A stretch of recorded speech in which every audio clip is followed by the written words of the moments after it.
Bom, vamos para o nosso próximo destaque. Uma informação importante que está chegando de Brasília é o seguinte: o Ministério da Defesa disse em nota que vai enviar na quarta-feira ao Tribunal Superior Eleitoral o relatório do trabalho de fiscalização do sistema eletrônico de votação.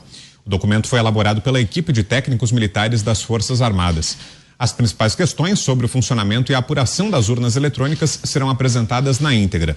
A participação das Forças Armadas no processo surgiu a partir do convite feito pelo ministro Luiz Roberto Barroso em agosto de 2021, quando ainda presidia o TSE.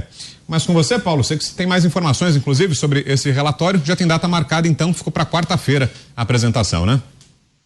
Pois é, eu antecipei hoje no meu Twitter, muita gente achou graça, achou que era coisa de maluco, teoria da conspiração. Estou falando desse relatório há alguns dias e muita gente acha que é coisa de bolsonarista maluco, mas não é. Eu estava sabendo do relatório, tenho acompanhado a confecção do relatório e com grande expectativa, porque a sociedade quer saber, né?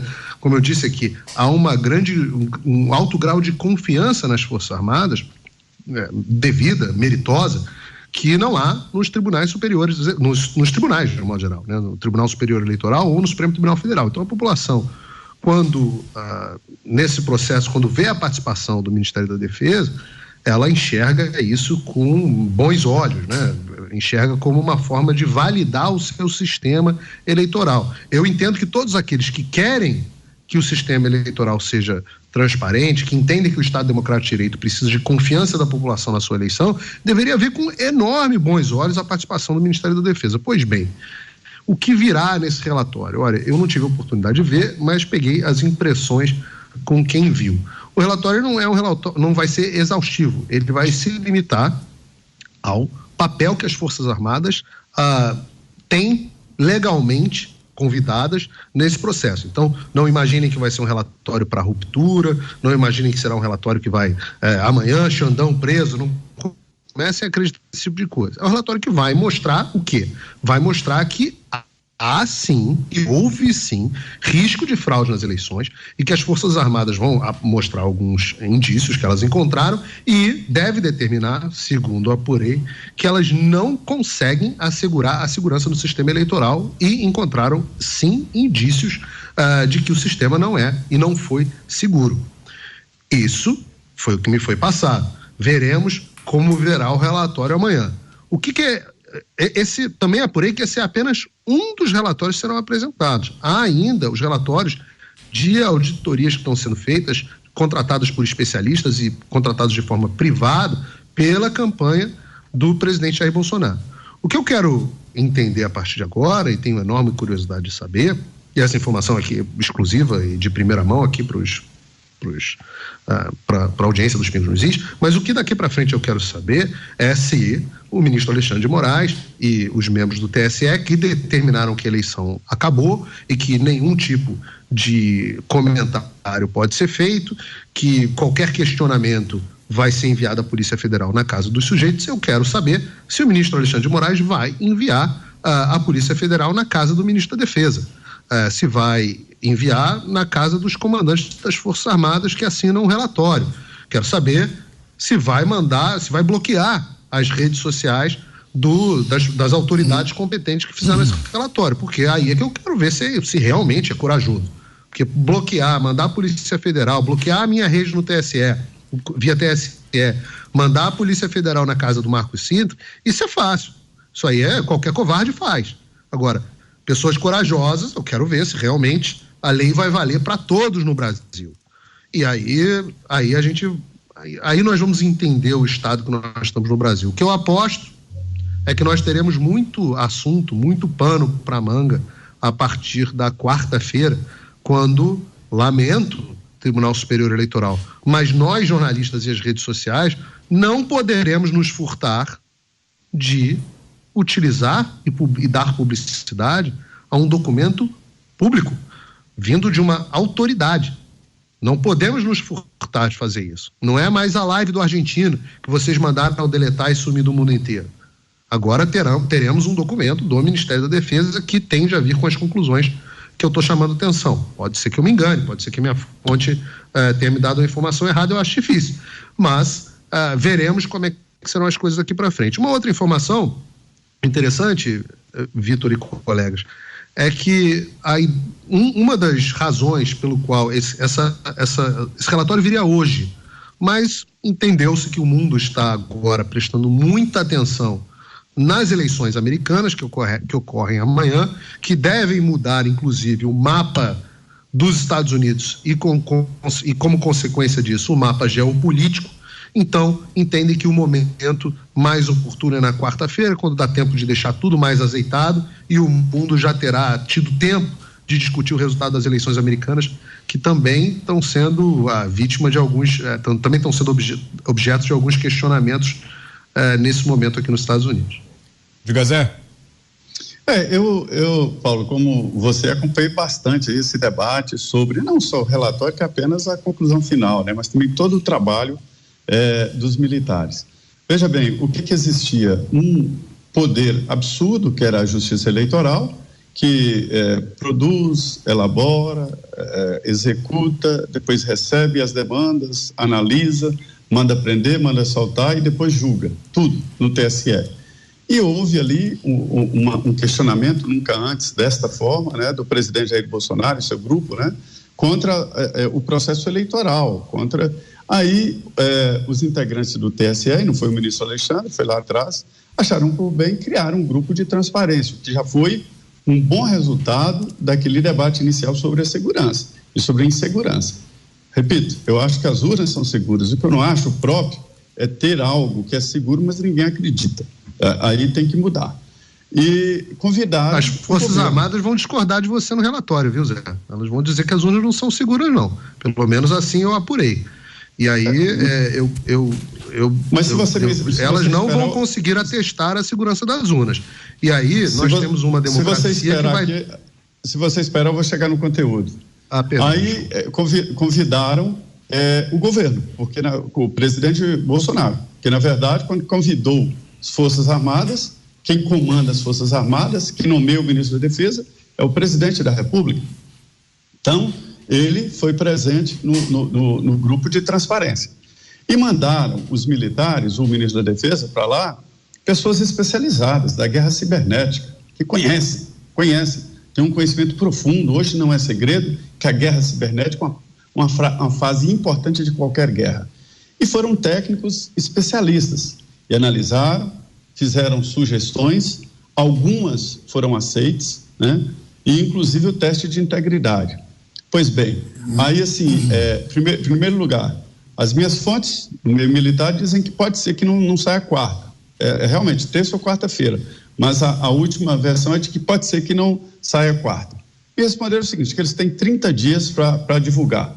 E alguns acham que nem tem que ter relatório, nem tem que ter, porque não houve o que eles falam de um trabalho específico, formal, apenas observadores e fizeram sugestões. O que vai constar no relatório, o Paulo tem razão, é que os profissionais da área cibernética entenderam que há inseguranças, há fragilidades e há portas abertas. Entre as portas abertas está o ataque interno, que eles chamam de ataque interno. Eles atestam que o ataque externo é bem cuidado, mas o ataque interno, o que é ataque interno? Funcionário do Tribunal Superior Eleitoral, que tem senha, que tem acesso, pode fraudar uma eleição. São humanos, né? Poderia, em tese. Então, uma porta aberta. Outra fragilidade é sobre o teste de integridade. Os profissionais de cibernética, para não dizer militares, para ficar esse jargão, não, são profissionais da área de cibernética e entenderam que é possível fazer um programa que identifique quando houver teste. De que forma? O ritmo da votação, não uso da impressão digital e a quantidade de votos, e o jeito, o ritmo. E aí, esse programa entenderia que estaria sob teste e não desenvolveria o potencial de erro, né? E aí não houve o atendimento para ampliar os testes de integridade e colocar, fazer de conta que realmente era uma eleição. E por conta de não atendimento disso é que o relatório virá com o que eles chamam de insegurança e fragilidades no sistema, né? E isso vai constar no relatório, que pode não sair nessa semana. A previsão seria terça, já passou para quarta, mas pode não ficar nessa semana.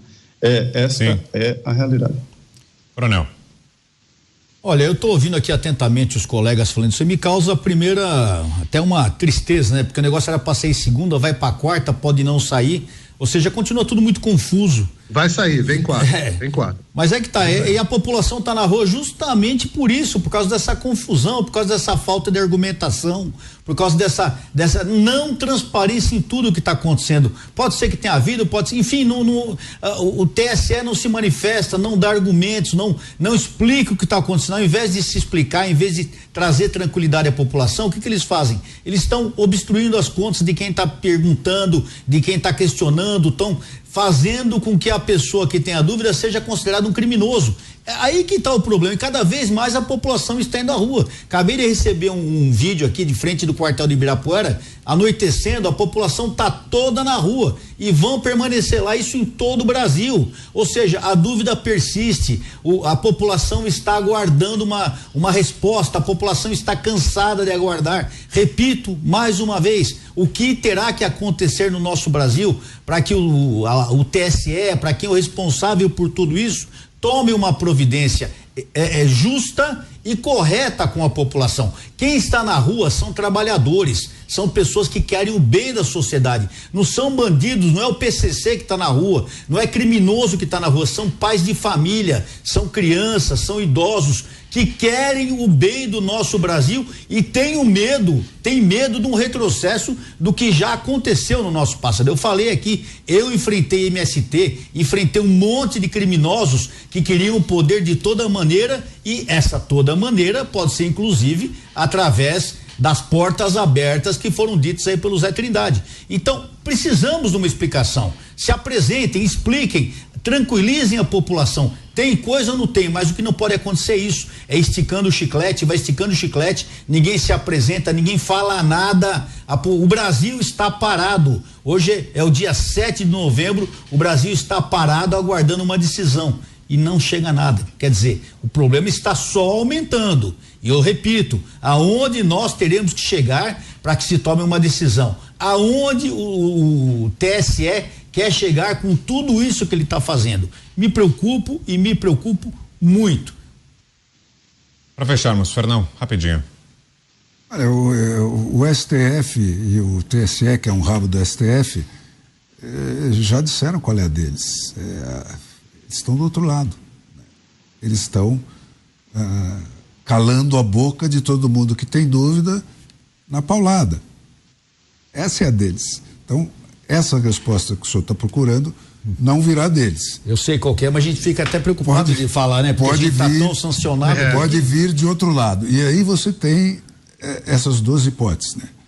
Ou virá de uma ação militar, ou virá da ação popular, da restituição dos poderes que estão destinados a fazer esse papel constitucionalmente, segundo a Declaração Universal dos Direitos Humanos, e se eles pudessem, se algum milagre fizesse que essa força que está solta na rua, à procura de um alvo ou de uma alavanca que ela possa mover e que produza resultado, se a gente conseguir por algum milagre juntar essas duas forças, talvez aconteça uma saída virtuosa. Se os presidentes de poderes, as pessoas que têm o poder na mão realmente tomassem uma atitude e se colocassem contra toda esse sancionamento que está havendo, se aproveitassem dessa força que está se oferecendo. A população está na rua pedindo essa força está pedindo alguém que a utilize. Então, por o judiciário calado, o legislativo calado, o executivo calado. Então, calado por isso, porque ficam com esse medo. Quer dizer, se eu agir individualmente, eu vou levar tiro, né? Agora, se alguma coisa sugerir para esse pessoal, ou alguma liderança levar esse pessoal a agir, a somar esforços. Isso me lembra a Revolução Francesa, hein? Pode ser que dê um resultado virtuoso. Isso me lembra a Revolução Francesa. O povo se rebelou contra Luís XV, porque não aguentava mais. Mas é o que está acontecendo. Tomara que não. É o início. Tomara que ela começou. A Revolução Americana. Mas gente, ela Paulo, começou assim também, Paulo. Começa com uma movimentação, poucas pessoas, e começa a haver um clamor popular, e o negócio vai crescendo E a gente não sabe onde vai parar. Horrorosa. A gente não sabe onde vai parar. De uma forma horrorosa. Tomara que Deus queira que não seja esse o futuro do nosso Brasil. É o que todos nós queremos. Tenha mais a ver